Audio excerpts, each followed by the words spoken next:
నమస్తే, నేను మీ అశ్విని కుమార్. బీహార్కి సంబంధించి ఎన్నికల కమిషన్ ఎన్నికల తేదీని అంతా కూడా ప్రకటించింది. 2 ఫేసుల్లో ఎన్నికలు జరగబోతున్నాయి. నవంబర్ 14 రిజల్ట్స్ రాబోతున్నాయి. మనం చూసుకుంటే 2010లో 6 ఫేసుల్లో ఎన్నికలు జరిగినాయి బీహార్లో. 2015లో 5 ఫేసుల్లో జరిగింది. 2020లో 3 ఫేసుల్లో జరిగింది. ప్రస్తుతం 2025లో 2 ఫేసుల్లో ఎన్నికలు జరగబోతున్నాయి. దీన్ని బట్టి అర్థమవుతుంది బీహార్లో శాంతి భద్రతలు ఇవంతా కూడా ఎట్లా ఇంప్రూవ్ అవుతూ వచ్చినాయి గత 15 సంవత్సరాల్లో. చాలా ముఖ్యమైనది ఈ ఎన్నికలు అన్నది ప్రతి విశ్లేషకులు అందరూ కూడా చెప్తున్నారు. మన తెలుగు రాష్ట్రాలకు సంబంధించిన విశ్లేషకులు కూడా ఈ ఫలితాలు బట్టి దేశ రాజకీయాలు మారతాయంటూ కూడా విశ్లేషిస్తున్నారు. బీహార్లో ఏం జరుగుతుంది ఇలాంటి సమయంలో?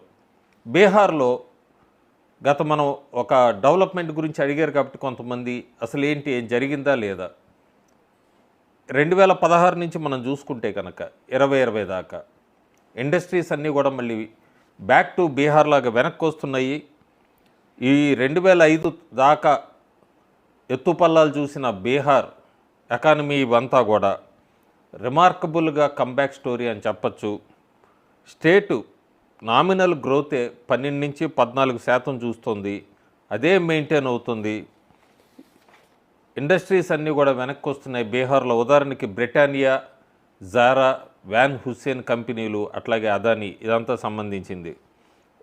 2016 నుండి 2020 దాకా 1238 ఫ్యాక్టరీలు మొదటి ఫేజ్ క్లియరెన్సు ఇవన్నీ కూడా పొందినాయి. 16,832 కోట్లు ఇన్వెస్ట్మెంట్ వచ్చింది.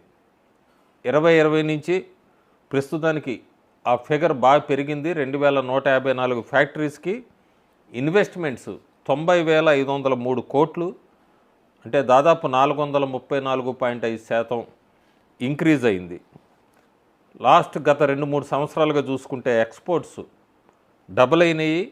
11,191 కోట్లు 2020, 2021 తల్లా. 2022, 23కి వచ్చేటప్పటికి 20,895 కోట్లు ఎక్స్పోర్ట్స్ చేస్తుంది బీహార్ రాష్ట్రం. నిరుద్యోగ సమస్య గురించి మాట్లాడుతున్నారు. చాలా వరకు కూడా గ్రాఫ్స్ డేటా తీసుకుంటే మంచిది. ఎందుకంటే ఈ ఎంప్లాయ్మెంటు ఎట్లా సర్జ్ అయింది బీహార్లో క్లైంబింగ్ అంటే 6,418 జాబ్స్ 2020కి అట్లా ఉంటే యావరేజ్గా ప్రస్తుతానికి 2025కి వచ్చేటప్పటికి 35,398. సో గ్రాఫ్ పెరుగుతూ వస్తుంది. అన్ఎంప్లాయ్మెంట్ తగ్గుతుంది. నిరుద్యోగ సమస్య బీహార్లో ఒక్క సికందర్పూరే కాదు, బీహార్ పాకెట్స్ మొత్తం కూడా ఈ ఉద్యోగాలు అంటే నిరుద్యోగ సమస్య తగ్గుతుందని చెప్పచ్చు. ఇంక స్టేట్ మ్యానుఫ్యాక్చరర్స్ విఐపి ట్రాలీస్ నుంచి అమెరికన్ టూరిస్టర్ బ్యాక్ ప్యాక్స్ దాకా కూడా మొత్తం అంతా కూడా మ్యానుఫ్యాక్చరింగ్ తయారవుతుంది. సౌత్ ఇండియా గార్మెంట్స్కి సంబంధించిన వాళ్ళు ఎక్స్పోర్ట్ జైంట్స్ అని చెప్పచ్చు. ఆర్కే ఇండస్ట్రీస్ చెన్నైకి సంబంధించి, మదురైకి సంబంధించి ఏటీపీఎల్, ఎస్ఏపిఎల్ బెంగళూరు కర్ణాటకకు సంబంధించి వీళ్ళందరూ కూడా బీహార్ మీద పెద్ద బెట్టింగ్ చేయబోతున్నారు. కోకోకోలా లాంటిది, క్యాంపో కోలా నుంచి బ్రిటానియా బిస్కెట్స్, ఇన్స్టెంట్గా తయారు చేసే నూడిల్స్, ఇదన్నిటికీ కూడా పెద్ద ఇండస్ట్రియల్ అవుట్పుట్లో బీహార్ చాలా ర్యాపిడ్గా గ్రో అయింది. ముజాఫర్పూర్లో ముజాఫర్పూర్ బ్యాగ్ క్లస్టర్ జోన్ అని ఉంటుంది. అక్కడ దాదాపు 1,00,000 మంది మహిళలు పనిచేస్తున్నారు ఒక 10 కిలోమీటర్స్ రేడియస్లోనే. ఈ బీహార్లో మహిళలు దాదాపు 1,40,00,000 మంది ఉంటారు. వీళ్ళందరూ కూడా బీహార్ బ్యాక్ బోన్కి ఇండస్ట్రియల్ గ్రోత్. ఇప్పుడు వీళ్ళు మహిళలు ఉద్యోగాల్లో ఎట్లా ఉన్నారు, ఎట్లా బ్యాక్ బోన్గా నిలుస్తున్నారంటే బీహార్లో 2017-18లో 4.1% మంది ఉండేవాళ్ళు. ప్రస్తుతానికి 2023, 2024కి మహిళల ఉద్యోగాల సంఖ్య ఇదంతా కూడా 30.5%కి పెరిగింది బీహార్లో. ఇక రోడ్స్, నెట్వర్క్స్ ఇవన్నీ కూడా ఎట్లా ఎక్స్పాండ్ అయినాయి. ఈ మధ్యకాలంలో చూసాం మనం స్టేటు సిరీస్ ఆఫ్ హైవేస్ని అంతా కూడా ఎక్స్ప్రెస్ వేస్ని ఇవన్నీ కూడా లాంచ్ చేసింది. రగ్జాల్ నుంచి హల్దియా దాకా, గోరఖ్పూర్ నుంచి సిలిగురి దాకా, పాట్నా నుంచి పూర్నియా దాకా, బక్సర్ నుంచి భగల్పూర్ దాకా ఈ రూట్స్ అన్నీ కూడా ఎక్స్పాండ్ అయినాయి, ఎక్స్ప్రెస్ వేస్ అయినాయి. డిస్ట్రిక్ట్ రోడ్స్ అన్నీ కూడా బ్రహ్మాండంగా డెవలప్ అయినాయి.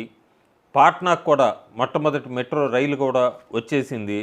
బీహార్ ఇప్పుడు థర్డ్ హైయెస్ట్ రోడ్ అని చెప్పొచ్చు డెన్సిటీ ఇన్ ఇండియాలో. 3166.9 కిలోమీటర్లు పర్ 1000 స్క్వేర్ కిలోమీటర్స్కి. కేవలం పాట్నా నుంచి బీహార్లో ఏ ప్రదేశానికి వెళ్ళాలన్నా కూడా 5 గంటల్లో వెళ్ళిపోవచ్చు. దాని ప్రస్తుతానికి 4 గంటలు చేయడానికి ప్రయత్నిస్తోంది రాష్ట్ర ప్రభుత్వం. ఇంకా శాంతి భద్రతలు ఒకప్పుడు ఎలా ఉండేవి, ప్రస్తుతం బీహార్లో ఎలా ఉన్నాయి? చిన్న ఎగ్జాంపుల్, మాజీ అనే ఉన్నాడు, డిప్యుటేషన్ మీద 2001లో బీహార్కి పంపించారు. మొహమ్మద్ షాబుద్దీన్ ఎలక్ట్రానిక్స్ కంపెనీలో పనిచేయడానికి అసెంబ్లింగ్ దీని మీద. అతను అక్కడికి వెళ్ళి భయపడిపోయాడు.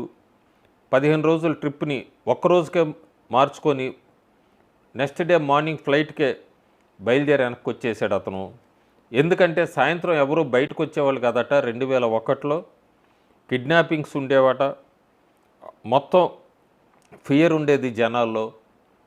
అలా వెళ్ళిపోయిన వ్యక్తిని 2024లో గోపాల్ అగ్రవాల్ మళ్ళీ ఒకసారి మీరు బీహార్ రావాల్సిందిగా, మీకు జనరల్ మేనేజర్ పోస్ట్ ఇస్తున్నాము, ఇన్వెస్ట్మెంట్స్ 158 కోట్లు ఇదంతా అని పిలిస్తే మొదట్లో మాజీ ఎస్టేట్ చేశాట. ఆ తర్వాత బీహార్ ఒకసారి వెళ్ళాడు, చాలా బాగుంది. ఇప్పుడు అతను దానాపూర్లో నివసిస్తున్నాడు. ఒక ప్రెస్టీజియస్ స్కూల్లో కూడా అతను కొడుకుని ఎన్రోల్ చేశాడు. ఆయన చెప్తున్న మాటల ప్రకారం స్టేట్లో చాలా డ్రాస్టికల్గా చేంజెస్ వచ్చినాయి. ఇప్పుడంతా ఇతను సబ్స్కో నూడిల్స్కి, బిస్కెట్స్కి, కూకీ ఆపరేషన్స్కి మేనేజర్గా చేస్తున్నాడు. ఒక 700 మంది ఉద్యోగస్తులకి హెడ్గా. సో బీహార్లో 2005 ముందు పరిస్థితులు వేరు, ప్రస్తుతం ఇప్పుడున్న పరిస్థితులు వేరు. శాంతి భద్రతలు అంతా కూడా ఎలా ఉన్నాయి, ఇన్వెస్ట్మెంట్స్ ఎలా వస్తున్నాయి అనే దానికి ఇందాక నేను ఒక చిన్న ఉదాహరణ చెప్పింది.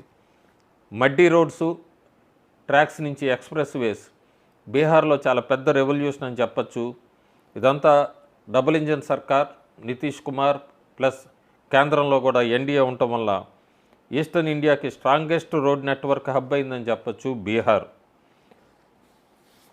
ప్రస్తుతానికి ఇలా ఉన్న సమయంలో, ఎన్నికలు జరగబోతున్న సమయంలో ఈ డెవలప్మెంట్ కూడా ఒక సబ్స్క్రైబర్ అడుగుతాడు కాబట్టి అప్పుడప్పుడు కొన్ని డెవలప్మెంట్స్ ఇంట్రోగా చెప్తున్నాను బీహార్కి సంబంధించి. ఒక బీహార్ ఎన్నికలకు వెళ్ళబోతోంది. చాలా సర్వేలు వస్తున్నాయి. చాలా సర్వేలు అన్నీ కూడా వన్ సైడెడ్గానే ఉన్నాయి ప్రస్తుతానికి, ఒపీనియన్ పోల్స్ అయితే. ప్రస్తుతానికి అక్కడంత మార్పు ఏమన్నా ఉందా? బీహార్లో ఎవరు ఎందుకు ఒక పార్టీకే ఎక్కువగా ఇస్తున్నారు ఏంటి? ఇదే సమయంలో ఐఏఎన్ఎస్ మ్యాట్రినేస్ సర్వే ఒకటి వచ్చింది. ఆ సర్వే ఫలితాల ప్రకారం అంతా చూసుకుంటే మనం ఎన్డీఏకి 49% ఓట్ షేర్ వస్తుందని, అదే సీట్ల రూపంలో మారినప్పుడు 150 నుంచి 160 స్థానాలు గెలుచుకుంటుంది.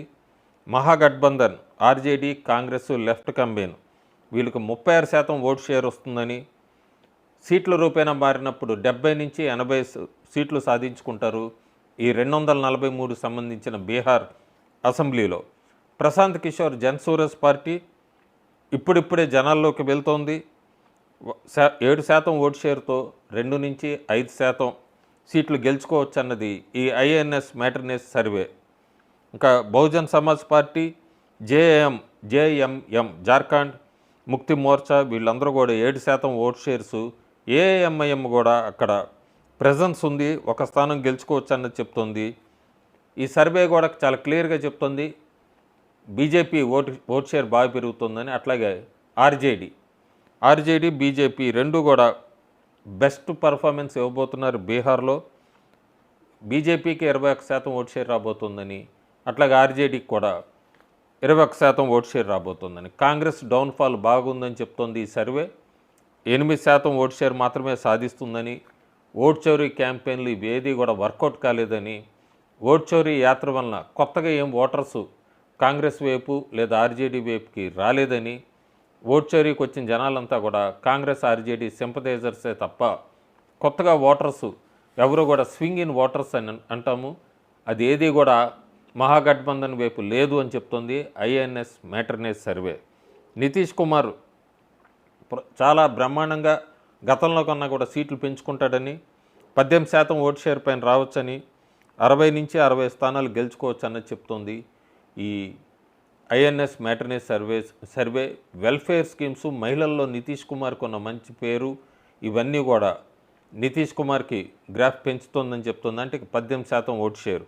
ఇంకా అట్లాగే లోక్ జనశక్తి పార్టీ, ఇది ఎన్డీఏ అలయన్స్లో ఉంది ఈసారి. ఎల్జేపీ చిరాగ్ పాస్వాను స్టడీగా ఉన్నాడు అతను ఓటు బ్యాంకుతో.